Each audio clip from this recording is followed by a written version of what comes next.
Alors mon deuxième message, c'est toujours pour les personnes qui se sont abonnées à ma chaîne. Voilà, c'est un peu comme un anniversaire. Bon bah plus de 1000 abonnés. Je vous dis, je m'en étais pas rendu compte et puis j'ai regardé ça ce matin. Et donc en fait, je voulais vous parler à propos en fait pourquoi dans mon titre en fait ça s'appelle Lotus Pacham Paris Shambhala, ben parce que en fait je suis française déjà et Shambhala en fait je voulais vous en parler. En fait Shambhala, c'est un lieu du bonheur paisible, c'est un mythe indo-bouddhiste intégré dans des récits initiatiques. Le Shambhala et la Kala Chakra, c'est pour ça que je vous parle souvent des chakras. Et en fait, c'est pour ça que je fais en fait une étude quantique à travers toutes ces vidéos, à travers tout ce que je vous dis, à travers mon tirage aussi de tarot, de divination. C'est justement pour en fait retrouver en fait ce cheminement en fait à travers les informations qui se déplacent d'un chakra à un autre. Donc en fait, donc voilà, donc ça représente en fait le Shambhala et le Kala Chakra. Donc le Shambhala, c'était un royaume où tous les habitants étaient éveillés. Il y avait différentes lignées de transmission du Kala Chakra, c'était au Tibet. Le thème du royaume parfait est dissimulé dans l'Himalaya. Il s'agit du berceau de cette région, hein, le Shambhala. Les textes de la mythologie Bone appellent la capitale de l'ancien royaume de Zhangzhung Shambhala. Et la première apparition sur Terre du premier Messie, en fait, est aussi à Shambhala. Donc, en fait, on va dire la mythologie Bone, c'est un corpus populaire dont la divination n'est pas d'origine bouddhique. C'est commun en fait aux adeptes du Bone ou du Bonpos. Donc en fait, il y a une pierre du Mani Bone avec un mantra qu'on a retrouvé, que je vais vous lire, c'est Hom Matri Mouye Sa Ledu. Donc en fait, on retrouve la trace dans le bardo Todol. Donc c'est la libération par l'écoute dans les états intermédiaires, publié en français sous le titre du livre tibétain des morts que je vous recommande. Donc en fait, ce livre tibétain des morts fait état en fait des états de conscience et des perceptions qui se succèdent pendant la période de la mort et de la renaissance. Alors la plupart des gens ont donc lu ce Bardo Todol, d'une certaine façon, c'est-à-dire en fait c'était un peu comme le livre des morts égyptien, c'est-à-dire on passait de la mort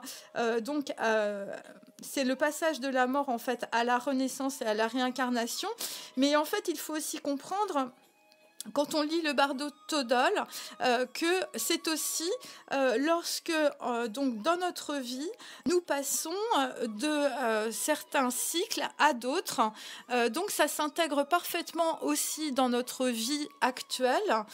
Et c'est ce que je fais en fait à travers les cartes et à travers la divination, c'est de vous montrer en fait les cycles de mort et de réincarnation, mais que vous avez au sein en fait de votre vie. C'est les portes de Das dans l'arbre de vie, c'est quand on passe d'un état de conscience à un autre et quand on a une certaine élévation spirituelle. Donc vous voyez, c'est extrêmement concret, ça se passe pas forcément une fois qu'on est mort, une fois qu'on va être réincarné dans un poulet ou dans une vache. C'est des choses qui sont parfaitement concrètes et qui se jouent quand on est vivant, pas quand on est mort. Voilà. Et ça, c'est quelque chose d'important. C'est pour ça que je souhaitais vous parler de ce Bardo Todol aujourd'hui. Donc, To, ça veut dire entendre, et Dol, c'est libéré par l'audition. Donc libéré par l'écoute de soi-même et libéré aussi par le fait d'écouter en fait les expériences que l'on vit dans sa vie, donc, que l'on vit en tant qu'être vivant. Donc, c'est libéré par l'audition pendant des états intermédiaires, dans des états de compréhension. C'est un pouvoir de libérer des renaissances, c'est-à-dire en fait des réincarnations. Donc, ça concerne aussi toutes les structures en fait limitantes, toutes les structures transgénérationnelles, tout le karma familial, en fait que l'on transmute lors de ces prises de conscience. Donc, vous voyez, c'est des choses qui sont parfaitement concrètes, qui sont vraiment dans notre vie. Il ne faut pas attendre d'être mort pour se réincarner. On se réincarne à travers des cycles en fait, de prise de conscience dans notre vie. Et donc, en fait, dans ce bardo Todol, il y a donc une description des transformations de la conscience et des perceptions au cours des 3 états intermédiaires. Donc en fait, cela donne évidemment des conseils pour échapper aux réincarnations. Donc en fait, les réincarnations, évidemment, c'est karmique, on passe d'une vie à l'autre, ça c'est pour ceux qui sont croyants. Et pour d'autres, en fait, ça c'est aussi... Et pour tout le monde, je veux dire, c'est aussi quand vous avez des prises de conscience sur des croyances limitantes, sur des choses en fait que vous répétez dans votre vie depuis que vous êtes enfant, sur des modes de perception. C'est pour ça que souvent on a la carte du pendu. La carte du pendu, c'est quand vous prenez conscience en fait qu'il y a une autre façon de voir. Quand vous sortez de votre bocal, quand vous décidez de ne plus être un poisson rouge, limité par des croyances et par votre ego, c'est pour ça que je vous invite à ne plus être dans l'orgueil, dans la vanité, dans des structures mentales limitantes, parce que derrière, vous allez pouvoir acquérir une plus grande perception de la vie. Vous allez pouvoir faire des choix qui vont plus être des choix qui vont être déterminés par votre famille ou parce que vous vivez en banlieue ou parce que vous n'avez pas d'argent. C'était des prises de conscience beaucoup plus larges où vous allez vous dire, moi aussi, dans ma vie, plutôt que de regarder la télé, de regarder des séries qui ne m'apportent rien, plutôt qu'être qu'un consommateur, vous allez prendre conscience que vous pouvez aussi avoir votre vie à vous et faire des choses et développer des talents par vous-même. Et donc ça, ce bardo Todol, c'est ce qui nous invite aussi à faire. Donc quand on vous parle de prise de conscience, de perception, les premières perceptions que vous pouvez avoir de vous-même, c'est aussi quand vous faites du sport, c'est aussi quand vous pouvez faire du yoga, parce que quand vous pouvez faire du yoga, vous vous réalignez. Quand vous arrêtez de bouffer des pizzas et boire des Fanta toute la journée et d'avoir 30 kilos de trop, là aussi, c'est des prises de conscience, et plus vous prenez ces prises de conscience, et plus vous avez votre glande pituitaire qui va se nettoyer, et plus vous allez accéder à une certaine conscience sur les choses qui vous entourent. Il y a des gens qui vont vous sembler que vous trouviez super sympa, super formidable, et du jour au lendemain, vous allez vous rendre compte que finalement, ces gens-là étaient dans la manipulation avec vous. Et je vous invite vraiment à prendre conscience, à faire tout simplement des petites prises de conscience pendant une semaine. Arrêtez les pizzas, mangez de la salade. On ne vous demande pas de devenir Claudia Schiffer. On vous demande simplement d'être en prise directe, de mettre la prise de terre, d'être en prise directe avec vous-même. Vous avez l'habitude d'être enfermé chez vous, d'être tout le temps dans votre appartement et de refaire les mêmes choses sans arrêt. Là, pendant une semaine, faites des choses dont vous n'avez absolument pas l'habitude. Voilà, je ne sais pas, allez vous balader en forêt, allez faire du vélo, allez prendre un cours de yoga, allez dans une salle de gym, ouvrez un bouquin de cuisine.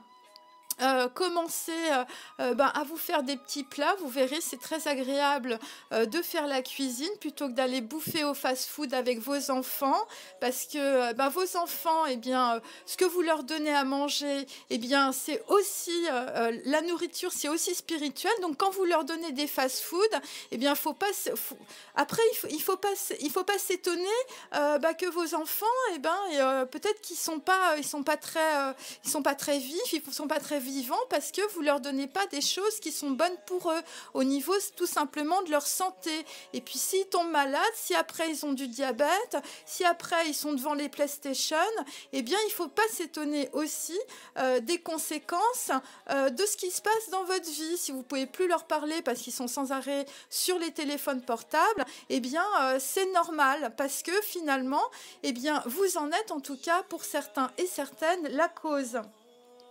Donc je repars sur le bardo Todol. Donc en fait, il y a plusieurs étapes. Alors ils appellent ça les étapes du trépas.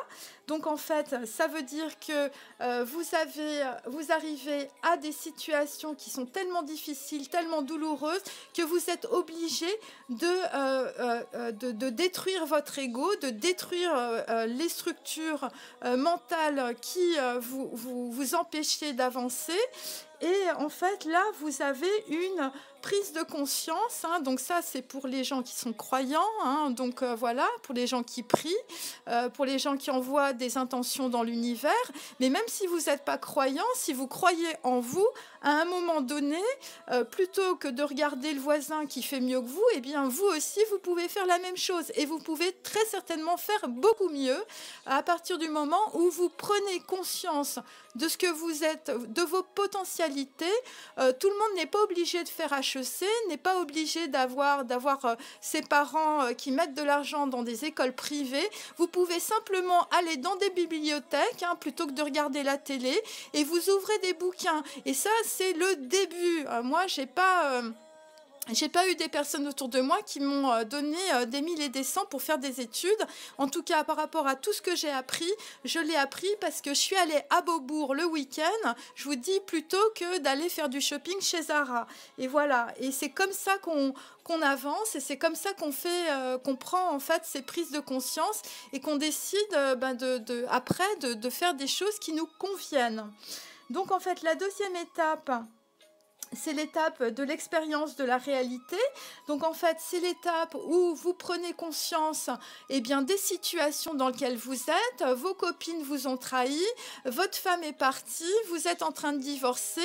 Pour d'autres, vous perdez votre maison parce que vous n'avez pas choisi le bon avocat, vous vous êtes fait rouler dans la farine. Pour d'autres, vous aviez des copains, vous vouliez monter un groupe de rock et partir aux États-Unis et puis vous vous êtes rendu compte que finalement, vous êtes le seul à bosser sur vos chansons et sur vos mélodies. Enfin, donc voilà. Donc là, vous faites l'expérience de la réalité et vous allez prendre conscience, en fait, des causes qui vous ont amené à la conséquence de ces actes. Et pour certains, c'est des grosses prises de conscience. C'est extrêmement douloureux parce qu'il y a des femmes et des hommes qui sont restés dans des situations pendant 10 ans, pendant 20 ans, pendant 30 ans de leur vie. Voilà, vous avez des hommes qui se retrouvent à être obligés de partir de leurs appartements, de tout laisser parce que il y a plus de possibilités. Ils ont essayé d'arranger les choses comme ils pouvaient et puis ça ne peut pas aboutir. Et donc, en fait, on est obligé de partir de situations en laissant tout derrière soi. Voilà, donc ça, c'est ce qu'il y a de pire. Pour d'autres, vous êtes tellement resté dans des situations bloquantes que vous en êtes tombé malade. Vous avez développé des maladies que vous n'aviez pas. Eh bien, moi, je peux vous dire qu'à partir du moment où vous sortez des situations qui vous mettent la rate au courbouillon, c'est le moins qu'on puisse dire, eh bien, vous allez récupérer une certaine vitalité et une certaine envie de vivre. Je pense notamment aux jeunes femmes et aux jeunes hommes qui sont qui sont soit boulimiques, soit qui sont dans l'anorexie, c'est pareil. À un moment donné, quand on est dans des situations qui sont tellement douloureuses, qui sont tellement enfermantes, eh bien, il faut s'en extraire, quitte à partir. Et je vous assure, ça fait vraiment le plus grand bien. Voilà, et puis petit à petit, ben, il faut se remettre à vivre, il faut se remettre à respirer, et donc voilà. Et la troisième étape du bardo Todol, donc c'est l'étape de la réincarnation. Évidemment, quand on lâche l'ego, quand on casse toutes ces anciennes structures mentales, je vous dis, c'est quelque chose qui est extrêmement douloureux, c'est une mue, on sort de son état, voilà, on sort de sa boîte en carton aussi, on sort de sa peau, hein, on retourne sa peau.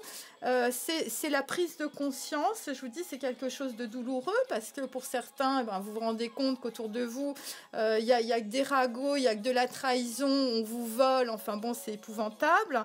Et vous vous réincarnez dans une nouvelle peau. Et vous vous réincarnez dans un nouvel être avec de nouvelles structures mentales parce que vous voyez la vie d'une autre manière. Voilà. Et ça, c'est la troisième étape. Et donc, en fait, on vous dit aussi dans le bardo Todol, et ce qu'on ne dit jamais, c'est que ces trois étapes appartiennent à l'expérience des vivants. Donc, c'est un état de conscience ordinaire qui arrive vers un état de conscience modifié. On parle aussi de l'état de conscience du rêve et de la méditation. Donc, pour toutes les personnes qui écoutent en fait cette vidéo, enfin cet enregistrement, la méditation, le yoga. Vous n'êtes pas obligé de faire du yoga si vous n'aimez pas le yoga, mais simplement vous vous mettez chez vous, vous écoutez de la musique qui vous convient et pendant 5 minutes, pendant 10 minutes, soyez présent à vous-même. Ne soyez pas absent à vous-même, soyez présent. Dites « je suis présent à moi-même » et faites-le même 5 minutes par jour, même si que vous ayez 10 ans, que vous ayez 20 ans, que vous ayez 30 ans, 50 ans, 60 ans, 70 ans, 80 ans, que vous ne pouvez plus bouger. Dites-vous que vous êtes présent à vous-même. C'est la chose la plus importante. Voilà. Et c'est le début. On n'est pas obligé non plus d'être hyper cultivé, tout ça. Il faut juste lire, il faut juste prendre des notes.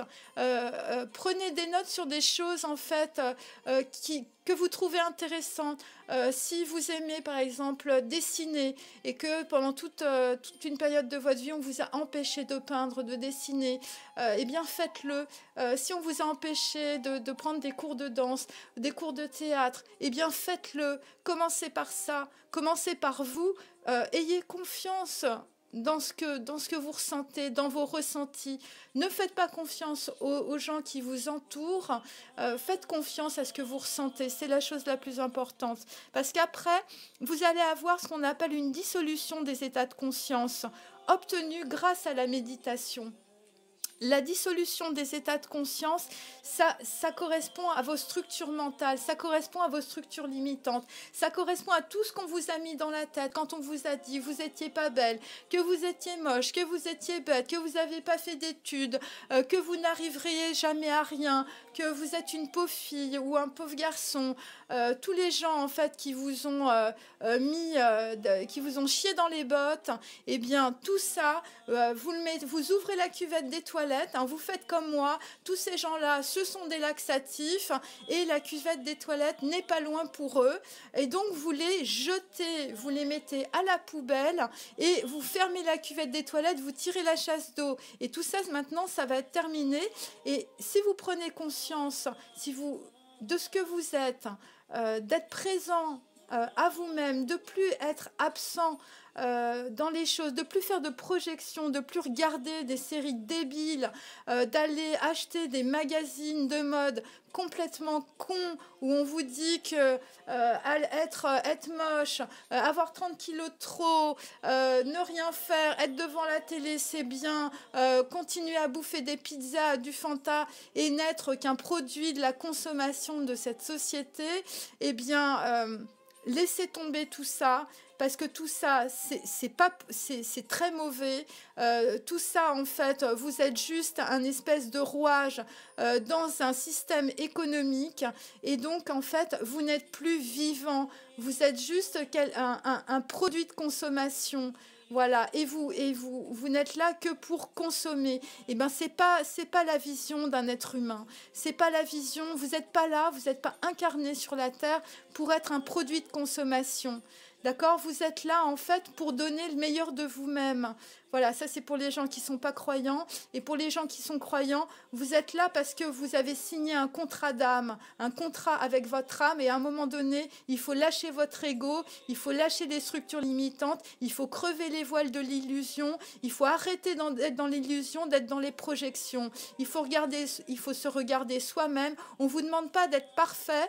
Hein, moi, c'est ce que je dis toujours. Les histoires de chemin spirituel, c'est pas une ambition. On n'est pas HEC, on n'est pas en train de passer des concours. C'est vous-même en face de vous. Et ça, c'est la chose la plus importante. C'est ne soyez plus absent à vous-même. Et donc, en fait, grâce à la méditation, en fait, eh bien, vous allez pouvoir vous réapproprier une intériorité. Tout le monde a droit à cette intériorité. Arrêtez d'avoir des mouches volantes autour de vous ou de vous entourer de personnes qui vous tirent à U et à Dia, qui vous disent de faire les choses que vous devez faire. Mettez-vous 5 minutes par jour.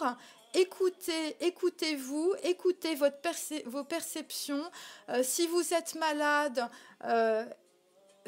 essayez de comprendre pourquoi vous êtes dans cette situation, pourquoi vous êtes malade, qu'est-ce qui vous rend malade, qu'est-ce que vous n'écoutez pas chez vous, qu'est-ce qui vous empêche en fait de sortir de cette illusion. Pourquoi vous êtes par exemple dans l'attente de relations sentimentales, pourquoi vous n'êtes pas cohérent finalement avec vous-même. Posez-vous vraiment les bonnes questions.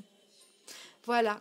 Mais écoutez, je vous remercie de m'avoir écouté, et puis j'espère que ça vous apportera beaucoup. Je pense notamment aux personnes qui sont isolées, aux personnes qui sont très tristes et aux gens qui vivent des choses très dures.